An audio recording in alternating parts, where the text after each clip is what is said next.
નમસ્કાર દર્શક મિત્રો, ચાલો જોઈએ આજના સુરત શહેરના સમાચાર। આજરોજ સુરત મહાનગરપાલિકા વોર્ડ 7 કતારગામ વેડ વિસ્તારની જનતા સાથે થયેલ અન્યાય સામે સ્થાનિક કોર્પોરેટર ડોક્ટર કિશોરભાઈ રૂપારેલિયા અને કોર્પોરેટર દીપ્તિબેન સાકરિયાના સ્ટેન્ડિંગ ચેરમેનની ઓફિસ બહાર ધરણા ઉપર બેસી ગયા હતા। બ્યુરો રિપોર્ટ અભિનવ, સુરત ન્યૂઝ। પ્રશ્ન આજે આપણને સૌને ખબર છે કે છેલ્લા 30 વર્ષથી ભારતીય જનતા પાર્ટીની સરકાર છે। તમામ આજે ગુજરાતની અંદર તમામ મહાનગરપાલિકામાં ભાજપની સત્તા છે, ભાજપના મેયર છે, પણ સુરતની અંદર અમે છેલ્લા 4-4.5 વર્ષથી સતત લડતા આવ્યા કે સુરતની અંદર તમામ વોર્ડ વિસ્તારમાં શાળાઓ બનવી જોઈએ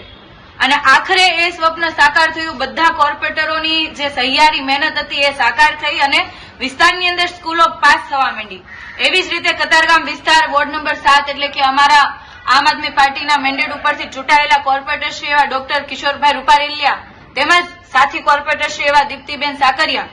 કે જેમની અથાગ પ્રયાસ બાદ વોર્ડ નંબર 7 ની અંદર ટીપી 50માં 94 નંબરના પ્લોટમાં સુમન શાળા મંજૂર થઈ। આ શાળાનું લોકેશન એવું હતું કે આસપાસ ખૂબ મોટા રોડ હતા, ખૂબ સારી જગ્યા હતી અને આ જગ્યા ઉપર અતિ આધુનિક સ્કૂલ બને એમ હતી, પરંતુ આ જગ્યા ઉપર બિલ્ડરોની નજર હોવાથી, મોટા મોટા કહેવાય ને કે ભાજપના મળતિયાઓની નજર હોવાથી આ કામ પાસ થઈ ગયું, વર્ક ઓર્ડર અપાઈ ગયો ને આ મળતિયાઓને આપી શકાય એના માટે આ જે શાળા છે એ શાળાને ફેરબદલ કરીને અન્ય ટીપીની અંદર લઈ ગયા।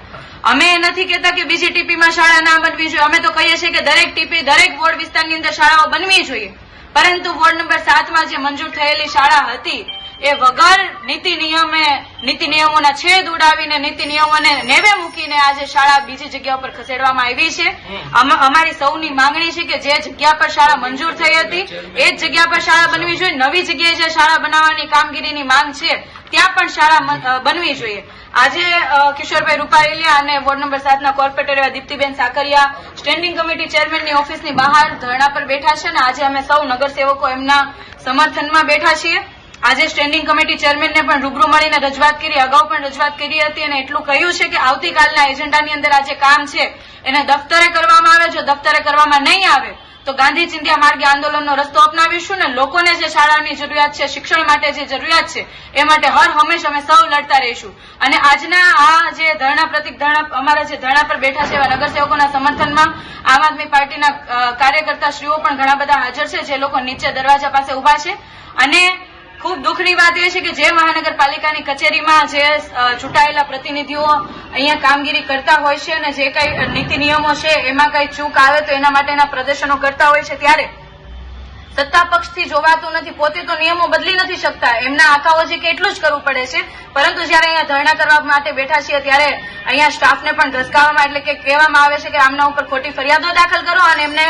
જેલ ભેગા કરો, પણ અમે ના તો જેલથી ડરીએ છીએ ના તો તમારી ખોટી ફરિયાદોથી ડરીએ છીએ। લોકો માટે, સુરત શહેરના શિક્ષણ માટે, બાળકો માટે જ્યારે અમારે આંદોલનો કરવા પડશે ત્યારે અમે કરીશું અને આજે પણ જ્યાં સુધી આ ઠરાવ, આ જે કામ જે આવ્યું છે દફતરે નહીં જાય ત્યાં સુધી અમે આ બાબતે લડતા